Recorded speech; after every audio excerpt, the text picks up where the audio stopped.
Good morning and welcome. It is August 3. Today's devotion, Crucified Redeemer. Our lesson for today, Acts 26 and verse 28. Then Agrippa said to Paul, "You almost persuade me to become a Christian." The whole company had listened spellbound to Paul's account of his wonderful experiences. The apostle was dwelling upon his favorite theme.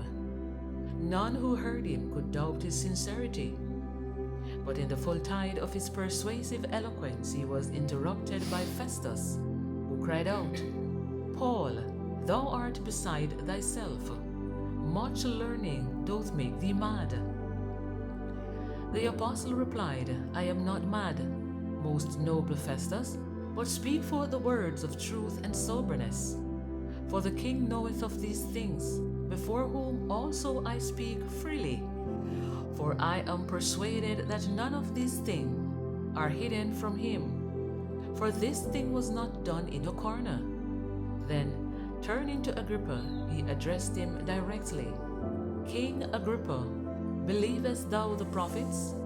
I know that thou believest." Deeply affected, Agrippa for the moment lost sight of his surroundings and the dignity of his position.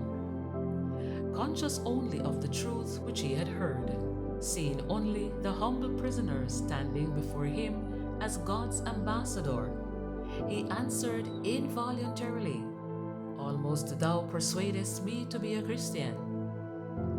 Earnestly the apostle made answer, "I would to God that not only thou, but also all that hear me this day were both almost and altogether such as I am," adding as he raised his fettered hands, "except these bonds." Festus, Agrippa, and Bernice might in justice have worn the fetters that bound the apostle. All were guilty of grievous crimes. These offenders had that day heard the offer of salvation through the name of Christ. One at least had been almost persuaded to accept the grace and pardon offered. But Agrippa put aside the proffered mercy, refusing to accept the cross of a crucified Redeemer. The king's curiosity was satisfied, and rising from his seat, he signified that the interview was at end.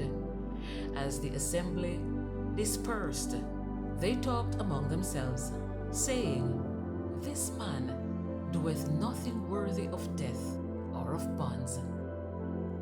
Today's reflection: how many of God's appeals have I almost responded to? Today's reflection: how many of God's appeals have I almost responded to? God bless you as we think on these things. You have just listened to our morning devotion from Jesus' name above all names. Have a wonderful day and walk in love.